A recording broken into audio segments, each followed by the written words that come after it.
just one day after giving a carefree interview about her son's food choices, Virginia Seep Swigert sat quietly watching this special news report on the television about her son's peril.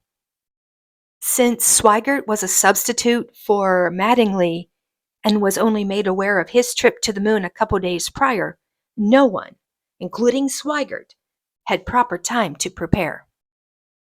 As I noted before, he failed to file his income tax prior to liftoff, and he was granted an extension by the IRS for being out of country.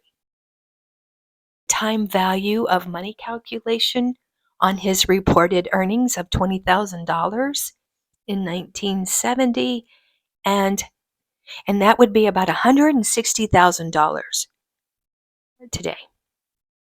Now, also, since he was not expected to travel, he did not have a meal plan in place for the space flight. And according to his mother, he had to eat Mattingly's food choices, and one of which was a peanut butter and jelly sandwich.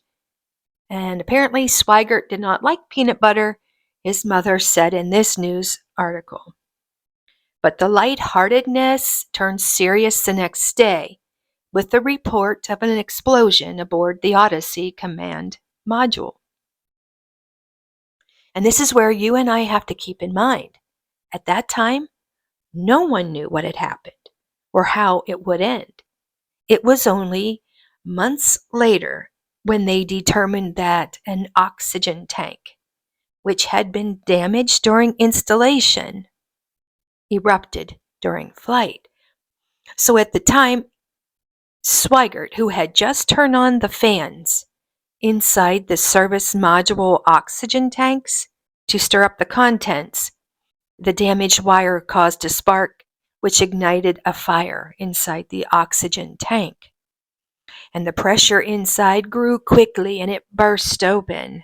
And that is what the trio heard as a loud bang. And eventually, it is what Swigert reported back to Houston. 13, we've got one more item for you when you get a chance. We'd like it to stir up your cryo tanks. In addition, I have Shaft and Trunnion for a look at the Comet Bennett if you need it. Okay, stand by. Okay, Houston, we've had a problem here. This is Houston. Say again, please. Houston, we've had a problem. We've had a main B bus undervolt. Roger, main B undervolt. Okay, stand by at 13. We're looking at it. And we had a pretty large bang associated with the... Can you imagine what that was like for anyone involved? I surely can't. Now, suffice it to say, his parents prayed and relied on their faith to get them through the next 48 hours. And since their son's trip to the moon was so last minute, they were still in Denver. No one had time to even make it to Florida for the liftoff. I'm sure they felt helpless.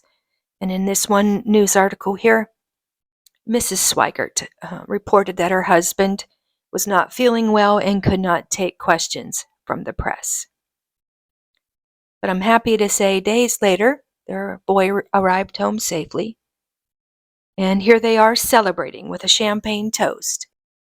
But since they were still in Denver, there was nobody there to greet their son.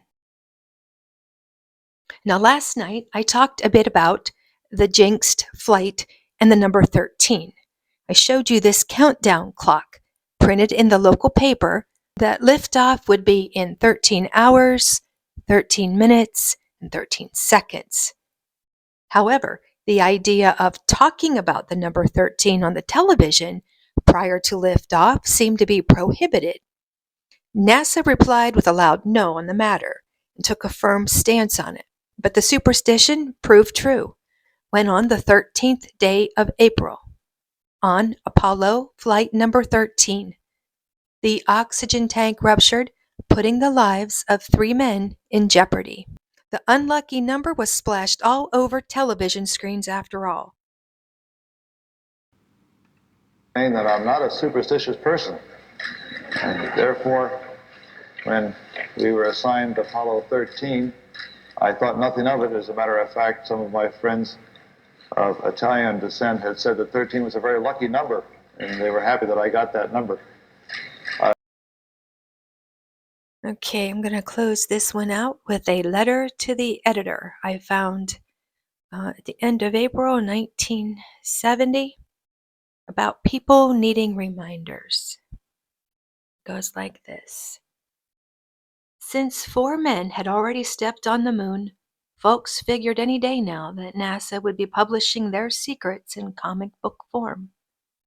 It wasn't until all chips were on the table, when America's greatest ace in the hole, Apollo 13, was in crisis, that there was a genuine concern.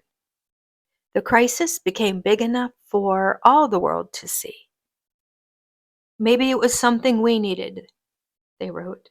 Years from now, when historians coldly footnote the troubles faced by Apollo 13, the U.S. technology and the cool heads of Lovell, Hayes, and Swigert will get credit for the happy ending. But millions of men, women, and children who prayed for a safe splashdown will have a slightly different version.